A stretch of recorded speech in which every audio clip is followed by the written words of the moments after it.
ಈ ರೀತಿ ದೇಶಾದ್ಯಂತ ಇಂಡಿಗೋ ವಿಮಾನಗಳು ಹಾರಾಟ ರದ್ದುಗೊಳಿಸಿರೋದ್ರಿಂದಾಗಿ ಒಬ್ಬೊಬ್ಬ ಪ್ರಯಾಣಿಕರಿಗೆ ಒಂದೊಂದು ರೀತಿಯ ಬಾಧೆ.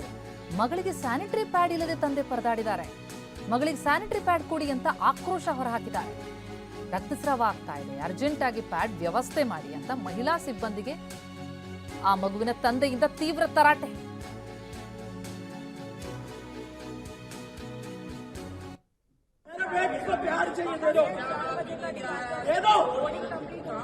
प्यार चाहिए, दे दो प्यार है।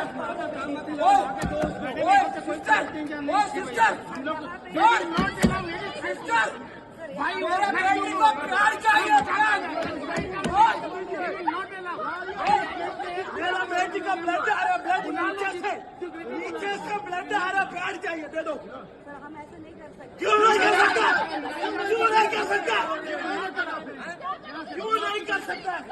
मेरे को प्यार चाहिए, अभी स्टे फ्री दे दो, मेरे बेटी को प्यार चाहिए, दे दो प्यार चाहिए, दे दो प्यार है।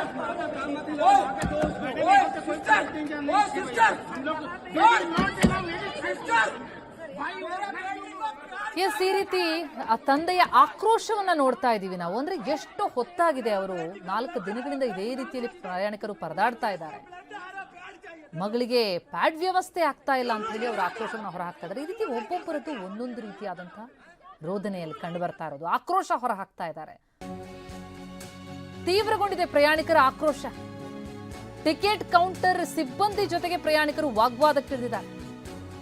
ಪ್ರಯಾಣಕ್ಕೆ ಬೇರೆ ವ್ಯವಸ್ಥೆ ಮಾಡಿ ಅಂತ ಮಹಿಳೆಯೊಬ್ಬರು ಆಕ್ರೋಶ ಹೊರಹಾಕದು. ನನಗೆ 4 ವರ್ಷದ ಚಿಕ್ಕ ಮಗು ಇದೆ, ಮಗು ಇಟ್ಕೊಂಡು ಹೇಗಿಲ್ಲಿರ್ಲಿ ಅಂತ ಆಕ್ರೋಶ ಹೊರಹಾಕಿದ್ದಾರೆ.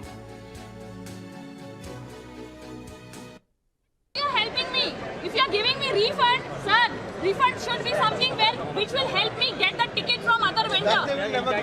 Okay, I am not asking you some 1 lakh of check.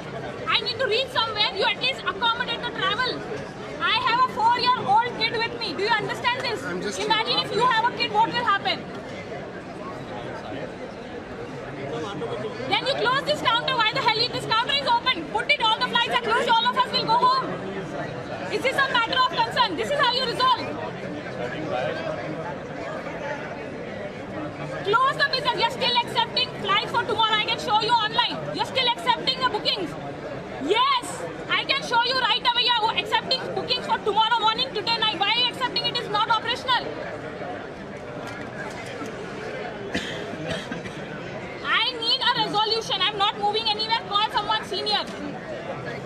I don't want to listen to any of this. I need a ticket today or maximum tomorrow morning. I have few things planned. Delay is fine. I need a ticket to Rajasthan and I'll not pay a single penny. You have to accommodate me in my ticket. You have to accommodate me whatever I've paid for. I will not pay a single penny extra. This is not my fault.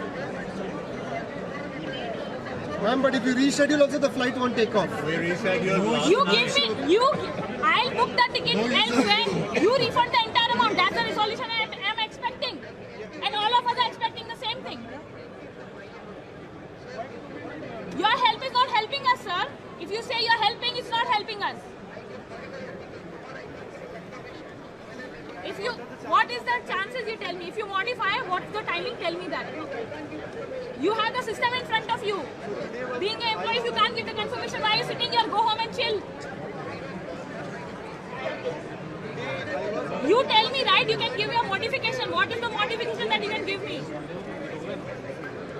So you are expecting me to sit here whole night with a 4-year-old. So when will you give me the modification? When will you give me modification? Next 3 days, give me exact date. Do you want me to put a bed here and stay here for 3 days with my little one? Or you expect me to travel and pay 1,500 rupees for the cab?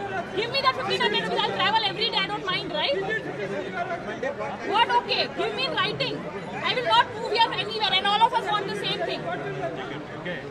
Yesterday ticket for me 307. I don't know. Refund not work for me, sir.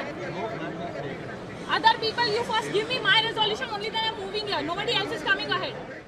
What option you you give me, no? Yes, ಆ ಮಹಿಳೆಯ ಆಕ್ರೋಶ ಅಲ್ಲಿ ಅವರ ಶಬ್ದಗಳಲ್ಲಿ ಸ್ಪಷ್ಟವಾಗ್ತಾ ಇದೆ. ಅವ್ರು ಕೇಳ್ತಾ ಇರೋದಿಷ್ಟೇ, ನಮ್ಮ ಕ್ಯಾನ್ಸಲ್ ಮಾಡಿದೀರಾ ಅಂತಂದ್ರೆ ಅದಕ್ಕೆ ಬದಲಿ ವ್ಯವಸ್ಥೆ ಏನು, Today or tomorrow? ಬೇರೆ ಏನಾದ್ರು ವ್ಯವಸ್ಥೆ ಮಾಡ್ತಾ ಇದ್ದಾರೆ ಅಥವಾ ಎಷ್ಟು ಗಂಟೆಗೆ ಮತ್ತೊಂದು ಫ್ಲೈಟ್ ವ್ಯವಸ್ಥೆ ಮಾಡ್ತೀರಾ, ಯಾವತ್ತು ಮಾಡ್ತೀರಾ, ಯಾವಾಗ ಮಾಡ್ತೀರಾ, ಯಾವ ಸಮಯಕ್ಕೆ ಮಾಡ್ತೀರಾ, ಏನಾದ್ರೂ ಒಂದು ಸೊಲ್ಯೂಷನ್ ಕೊಡಿ ಅಂತ ಅವರು ಕೇಳ್ತಾ ಇದ್ದಾರೆ. Taken off at 2 p.m. today, right? There will be some other flight you can. Yes, ಅಲ್ಲಿ ಆಗ್ತಾ ಇರುವಂತ ಬೆಳವಣಿಗೆ ಕುರಿತಂತೆ ಡೀಟೇಲ್ಸ್ ಪಡಿತಾ ಹೋಗೋಣ. ನಮ್ಮ ಪ್ರತಿನಿಧಿ ನವೀನ್ ಈಗ ಸಂಪರ್ಕದಲ್ಲಿದ್ದಾರೆ. ನವೀನ್, ನಾವು ಏರ್ಪೋರ್ಟ್ ನಲ್ಲಿ ಆಗ್ತಾ ಇರುವಂತಹ ಆಕ್ರೋಶವನ್ನ ಗಮನಿಸ್ತಾ ಇದೀವಿ. ಒಬ್ಬೊಬ್ಬ ಪ್ರಯಾಣಿಕರದ್ದು ಒಂದೊಂದು ರೀತಿಯಾದಂತಹ ರೋದನೆಯಲ್ಲಿ ಕಂಡು ಬರ್ತದೆ. ಯಾಕಂದ್ರೆ ಅಫ್ಕೋರ್ಸ್ ಸಹಜ ಕೂಡ, ಯಾಕಂದ್ರೆ ಅವರು ತಲುಪಬೇಕಾದಂತಹ ಜಾಗ ತಲುಪೋಕಾಗ್ತಾ ಇಲ್ಲ, ಆದ್ರೆ ಅಲ್ಲಿದ್ದಂತಹ ಹೊತ್ತಲ್ಲೂ ಕೂಡ ಅವ್ರಿಗೆ ವ್ಯವಸ್ಥೆ ಆಗ್ತಾ ಇಲ್ಲ.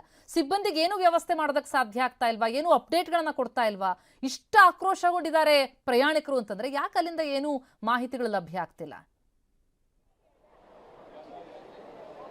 ಖಂಡಿತ ಪ್ರತಿಮಾ, ಕಳೆದ 4 ದಿನಗಳಿಂದಲೂ ಸಹ ನಿರಂತರವಾಗಿ ಕೆಂಪೇಗೌಡ ಏರ್ಪೋರ್ಟ್ನಲ್ಲಿ ಸಮಸ್ಯೆಗಳೇ ಸರಿಮಾಲೆ ಅಂತಲೇ ಹೇಳ್ಬೋದು. ಯಾಕಂದರೆ ಪ್ರಯಾಣಿಕರು ಹೆಚ್ಚಿನ ಸಂಖ್ಯೆಯಲ್ಲಿ ಏರ್ಪೋರ್ಟ್ಗೆ ಬರ್ತಾ ಇದ್ದಾರೆ, ಆದರೆ ಫ್ಲೈಟ್ಗಳು ಅದೇ ರೀತಿ ಕ್ಯಾನ್ಸಲ್ ಆಗ್ತಾನೆ ಹೋಗ್ತಾ ಇದೆ. ಅದರಲ್ಲೂ ಸಹ ಇಂಡಿಗೋ ವಿಮಾನಗಳು ಸಂಪೂರ್ಣವಾಗಿ ರದ್ದಾಗ್ತಾ ಇರ್ತಕ್ಕಂಥದ್ದು. ಹೀಗಾಗಿ ನಾವು ದೃಶ್ಯಗಳಲ್ಲೂ ಸಹ ನೋಡ್ತಾ ಹೋಗ್ಬೋದು. ಈಗ ಪ್ರಸ್ತುತ ಸಹ ಏನು ಎಷ್ಟರ ಮಟ್ಟಿಗೆ ಏರ್ಪೋರ್ಟಲ್ಲಿ ಕ್ರೌಡ್ ಇದೆ ಅನ್ನೋದಾದರೆ ಬೆಳಗ್ಗೆಗಿಂತ ಡಬಲ್ ಆಗಿದೆ ಅಂತಲೇ ಹೇಳ್ಬೋದು. ತಡರಾತ್ರಿ ಸಹ ಸಾಕಷ್ಟು ಪ್ರಮಾಣದಲ್ಲಿ ಪ್ರಯಾಣಿಕರು ಬಂದಿದ್ದರು. ಅದೇ ರೀತಿ ಈಗಲೂ ಸಹ ಸಾಕಷ್ಟು ಸಂಖ್ಯೆಯಲ್ಲಿ ಪ್ರಯಾಣಿಕರು ಬಂದಿದ್ದಾರೆ. ಪ್ರತಿಯೊಬ್ಬರದು ಒಂದೊಂದು ರೀತಿಯ ಸಮಸ್ಯೆ. ಒಬ್ಬರು ಮಗನ ನಾಮಕರಣಕ್ಕೆ ಹೋಗಬೇಕು, ಮತ್ತೊಬ್ಬರು ಮಗಳ ವಿದ್ಯಾಭ್ಯಾಸಕ್ಕೆ ಹೋಗಬೇಕು. ಈ ರೀತಿ ಸಾಕಷ್ಟು ಕನಸುಗಳನ್ನ ಹೊತ್ಕೊಂಡು ದೆಹಲಿ ಸೇರಿದಂತೆ ಬೇರೆ ಬೇರೆ ಕಡೆದಕ್ಕೆ ಹೋಗೋದಕ್ಕೆ ಅಂತ ತಿಂಗಳಾನುಗಟ್ಟಲೆಯಿಂದ ಟಿಕೆಟ್ಗಳನ್ನು ಬುಕ್ ಮಾಡಿಕೊಂಡು ಬಂದಿದ್ದರು. ಆದರೆ ಇದೀಗ ಎಲ್ಲವೂ ಸಹ ಇದೀಗ ಕ್ಯಾನ್ಸಲ್ ಆಗಿರ್ತಕ್ಕಂಥ ಇಲ್ಲಿ ಅತಂತ್ರ ಪರಿಸ್ಥಿತಿಗೆ ತಲುಪಿದ್ದಾರೆ. ಜೊತೆಗೆ ಬೇರೆ ಏರ್ಲೈನ್ಸ್ ಟಿಕೆಟ್ ಬುಕ್ ಮಾಡಬೇಕು ಅಂದರೆ 30,000 ರಿಂದ 40,000 ರೂಪಾಯಿವರೆಗೂ ಟಿಕೆಟ್ ಬೆಲೆ ಸಹ ಗಗನಕ್ಕೇರಿದೆ. ಹೀಗಾಗಿ ಆ ಟಿಕೆಟನ್ನು ಕೊಟ್ಟು ಹೋಗೋದಕ್ಕೂ ಆಗ್ತಿಲ್ಲ, ಇತ್ಲಾಗೆ ಸುಮ್ಮನೆ ಇರೋದಕ್ಕೂ ಆಗ್ತಿಲ್ಲ ಅಂತ ಪರಿಸ್ಥಿತಿ. ಇನ್ನು ಇಂಡಿಗೋ ಏರ್ ಕೌಂಟರ್ ಮುಂದೆ ಬಂದು ನೋಡೋದಾದ್ರೆ ಕೌಂಟರ್ನ ಮುಂಭಾಗಕ್ಕೆ ಕಾಲಿಡೋದಕ್ಕೂ ಸಹ ಜಾಗವಿಲ್ಲ, ಅಷ್ಟರ ಮಟ್ಟಿಗೆ ಜನ ತುಂಬಿದ್ದಾರೆ. ಅವರೆಲ್ಲರೂ ಸಹ ಏನು ಕೌಂಟರ್ನಲ್ಲಿ ಏನು ಅವರು ಇದ್ದಂಥ ಸಿಬ್ಬಂದಿಯನ್ನು ಮಾತನಾಡಿಸಿ ಅವರಿಂದ ಏನು ರೀಶೆಡ್ಯೂಲ್ ಮಾಡಿಸ್ಕೊಳ್ಳೋಕ್ಕಾಗ್ಬೋದು, ರೀಫಂಡ್ ಮಾಡೋಕ್ಕಾಗ್ಬೋದು, ಸಾಕಷ್ಟು ಒಂದು ಮಾಹಿತಿ ಪಡೆಯೋದಕ್ಕೂ ಕೂಡ ತೊಂದರೆಯಾಗಿ ಪರದಾಡುವಂಥ ಪರಿಸ್ಥಿತಿ ನಿರ್ಮಾಣ ಆಗಿದೆ. ಹೀಗಾಗಿ ಹೆಚ್ಚಿನ ಸಂಖ್ಯೆಯಲ್ಲಿ ಪ್ರಯಾಣಿಕರು ಬರ್ತಾ ಇದ್ದಾರೆ. ಅವರೆಲ್ಲರೂ ಸಹ ಸಾಕಷ್ಟು ಪರದಾಟವನ್ನು ಅನುಭವಿಸಿದ್ದಾರೆ. ಇದೀಗ ನಮ್ಮ ಜೊತೆ ಪ್ರಯಾಣಿಕರು ಸಹ ಇದ್ದಾರೆ, ಅವ್ರ ಫ್ಲೈಟ್ ಟಿಕೆಟ್ ಸಹ ಕ್ಯಾನ್ಸಲ್ ಮಾಡ್ಕೊಂಡು ಬಂದಿದ್ದಾರೆ. ಅವ್ರನ್ನೂ ಸಹ ಮಾತನಾಡ್ಸೋಣ. ಸರ್, ನೀವು ಎಲ್ಲಿಗೆ ಹೊರಟಿದ್ರಿ, ಯಾವ ಫ್ಲೈಟ್ ಏನೆಲ್ಲ ಸಮಸ್ಯೆ ಆಗ್ತಾಯಿದೆ ಸರ್ ಏರ್ಪೋರ್ಟ್? ಸೊ ಸಮಸ್ಯೆ ಏನಪ್ಪ ಅಂದರೆ ನಾನು ಪುಣೆಗೆ ಹೋಗ್ತಾ ಇರೋದು, 5:15ಕ್ಕೆ ಫ್ಲೈಟ್ ಇತ್ತು. ಸೊ ಅವರು ಒಂದು ಮೆಸೇಜು ಕಳಿಸಿಲ್ಲ. ಸೊ ಅಲ್ಲಿ ಬೆಂಗಳೂರು ಸಿಟಿಯಿಂದ ಇಲ್ಲಿ ಬರಬೇಕಲ್ಲ, ಸೊ ಏನೋ 2 ತಾಸು ಇಲ್ಲ ನಾವು ಬರ್ತಿದ್ದಿಲ್ಲ, ನಾವು ಬೇರೆ ಅಲ್ಲಿಂದನೇ ಟ್ರೈನು ಬಸ್ಸು ಬೇರೆ ಏನಾದರೂ ಯೂಸ್ ಮಾಡ್ಬೋದಲ್ಲ. ಸೊ ಇವಾಗ ಇಲ್ಲಿಗೆ ಬಂದು ಇಲ್ಲಿ ಲೈನಲ್ಲಿ ನಿಂತ್ಕೊಂಡು ಅಲ್ಲಿ ಹೋಗಿ ಬರೀ ಕ್ಯಾನ್ಸಲೇಷನ್ ಮಾಡೋದು ನಡೆದವ್ರಿ. ಸೊ ಇಟ್ಸ್ ನಾಟ್ ಲೈಕ್ ಅದು ಆನ್ಲೈನು ಇನ್ನೂ ಎಂಟ್ರ್ ಮಾಡ್ತಾ ಇಲ್ಲ. PNR ಒಂದು ಪೇಪರಲ್ಲಿ ಬರೀತಾ ಇದ್ದಾರೆ. ಪೈಲ ಅವರು 2 ದಿವಸ ಇರಲ್ಲ, ಮುಂದೆ ಆಮೇಲೆ ಫರ್ದರ್ ನೋಟಿಸ್ವರೆಗೂ ಯಾವ ಇಂಡಿಗೋ ಫ್ಲೈಟ್ಸ್ ಇಲ್ಲ. ಸೊ ಇವಾಗ ಹೇಳ್ತಾ ಇದ್ದಾರೆ 5 ದಿನ, ನೆಕ್ಸ್ಟ್ 5 ದಿನ ಯಾವೂ ಇಲ್ಲ. ಸೊ ನೀವು ಪ್ಲ್ಯಾನ್ ಮಾಡ್ಕೊಡಿ. ಬೇರೆಯವರು ಪಾಪ ಇನ್ನೂ ವಯಸ್ಸಾದವರು ಇದ್ದಾರೆ, ಅವ್ರು ರಾಜಸ್ಥಾನದವ್ರು ಇದ್ದಾರೆ, ಅವ್ರಿಗೆ ಪಾಪ ಹೋಟೆಲ್ ಕೊಡ್ತಾ ಇಲ್ಲ. ಸೊ ಈ ಥರ ಪ್ರಾಬ್ಲಮ್ ಆಗ್ತದೆ. ಓನ್ಲಿ ನಂದು ರಿಕ್ವೆಸ್ಟ್ ಏನಪ್ಪ ಅವರಿಗೆ ಅಂದರೆ ಅವರು ಅಪ್ಡೇಟ್ ಮಾಡಬೇಕು ಆನ್ಲೈನು. ಸೊ ದ್ಯಾಟ್ ಅಲ್ಲಿಂದ ಬೆಂಗಳೂರು ಸಿಟಿಯಿಂದ ಬರೋರು ಬೇರೆ ಯಾವುದೇ ಸಿಟಿಯಿಂದ ಬರೋರು ಏರ್ಪೋರ್ಟ್ಗೆ ಬರೋಲ್ಲ, ಮನೆಯಲ್ಲೇ ಕೊಡ್ತಾರೆ, ಇಲ್ಲ ಬೇರೆ ಏನಾದರೂ ಅರೇಂಜ್ಮೆಂಟ್ ಏನಾರು ಮಾಡ್ಕೋತಾರೆ ಅವರು. ಸೊ ಅದಕ್ಕೆ ಅದೇ ದ್ಯಾಟ್ಸ್ ಅ ಮೇನ್ ಪ್ರಾಬ್ಲಮ್. ಇದು ಅವರು ಇಂಡಿಗೋ ಏನೋ ಆಫೀಸರ್ಸ್ಗೆ ನಾನು ಇದು ಮೆಸೇಜ್ ಕೊಡ್ತಾ ಇದ್ದೀನಿ, ಏನೋ ಪ್ರಾಬ್ಲಮ್ ಆಗಿದೆ, ಬಟ್ ನೀವು ಇಂಟರ್ನೆಟಲ್ಲಿ ಆನ್ಲೈನಲ್ಲಿ ಪ್ಲೀಸ್ ಅಪ್ಡೇಟ್ ಮಾಡಿ, ಮೆಸೇಜ್ ಕಳಿಸಿ, ವಾಟ್ಸಪ್ಪಲ್ಲಿ ಕಳಿಸಿ. ಸೊ ದ್ಯಾಟ್ ಬೇರೆಯವರು ಅವರು ಏನೋ they plan it accordingly, right? So that they not come to airport. So ಅದು ದಟ್ ಮೇನ್ ಮೆಸೇಜ್. ಈಗ ಟಿಕೆಟ್ ಕ್ಯಾನ್ಸಲ್ ಮಾಡೋದಕ್ಕಾಗ್ಬೋದು, ಮತ್ತೆ ಬೇರೆ ರೀಶೆಡ್ಯೂಲ್ ಆಗ್ಬೋದು, ಇಲ್ಲಿ ಕೌಂಟರ್ ಸಹ ಹೋಗಕ್ಕಾಗ್ತಾ ಇಲ್ಲ. ಜನ ಯಾವ ರೀತಿ ಇದ್ದಾರೆ, ನಿಮ್ಗೆ ಎಷ್ಟು ಸಮಸ್ಯೆ ಆಯ್ತು ಸರ್ ಇದೆಲ್ಲ ನೋಡೋದು? ಸೊ ಈ ಸಮಸ್ಯೆ ಏನಪ್ಪ ಅಂದರೆ ನಾವು ಅಲ್ಲಿಂದ ಆಫೀಸ್ ಕೆಲಸ ಬಿಟ್ಟು ಬರೋದು, ಬೇಗ ಬರಬೇಕಪ್ಪ, ಬೇಗ ಊರಿಗೆ ತಲುಪಬೇಕು ಅಂತ ಹೇಳಿ. ಬಟ್ ಈಗೆಲ್ಲ ಇಲ್ಲಿ ಬಂದ ಮೇಲೆ ನೋಡಿದ್ರೆ ನಂದು ಆಫೀಸ್ ಕ್ಯಾಬು ಹೋಗ್ಬಿಡ್ತು. ಸೊ ಬಂದ ಮೇಲೆ ನಾನು ಇಲ್ಲಾಂದ್ರೆ ಮೊದಲೇ ಗುರ್ತಾಗಿತ್ತು ಅಂದರೆ ನಾನು ಬರ್ತಾ ಇದ್ದಿದ್ದಿಲ್ಲ. ಸೊ ಇಲ್ಲಿ ಜನ ಎಷ್ಟು ಕ್ಯೂ ಅಲ್ಲಿ ನಿಂತ್ಕೊಂಡಿದ್ದಾರೆ ಬರೀ ರಿಫಂಡ್ ಸಲುವಾಗಿ. ಸೊ ಅವ್ರು ಇದನ್ನು ಹೇಳ್ತಾ ಇಲ್ಲ ಕಿ ಏನೋ ರಿಫಂಡ್ ಯಾವಾಗ ಆಗುತ್ತೆ, ಏನಾಗುತ್ತೆ, ರೀಸ್ಕೆಡ್ಯೂಲ್ ಅಂತೂ ಮಾಡ್ತಾ ಇಲ್ಲ ಅವರು. So I think the only option is refundable. So main message ಇದಿಷ್ಟು ಏನೀಗ ಪ್ರಯಾಣಿಕರ ಒಂದು ಆಕ್ರೋಶದ ಮಾತುಗಳು. ಪ್ರತಿಮಾ ಈಗಾಗಲೇ ಸಾಕಷ್ಟು ಬೆಳಗ್ಗೆಯಿಂದ ಒದ್ದಾಡ್ತಾ ಇದ್ದಾರೆ, ಪರದಾಡ್ತಾ ಇದ್ದಾರೆ. ಕೊಟ್ಟಿರೋದು ಲಗೇಜ್ ಸೇರಿದಂತೆ ಟಿಕೆಟ್ನ ರೀಫಂಡ್ ಮಾಡ್ಕೊಳ್ಳೋದಕ್ಕೂ ಸಹ ಸಾಕಷ್ಟು ಪರದಾಟವನ್ನು ಪಡುವಂಥ ಪರಿಸ್ಥಿತಿ ಕೆಂಪೇಗೌಡ ಏರ್ಪೋರ್ಟಲ್ಲಿ ಕಂಡು ಬರ್ತಾ ಇರ್ತಕ್ಕಂಥ. Thank you so much Naveen ತಮ್ಮೆಲ್ಲ ಮಾಹಿತಿಗೆ.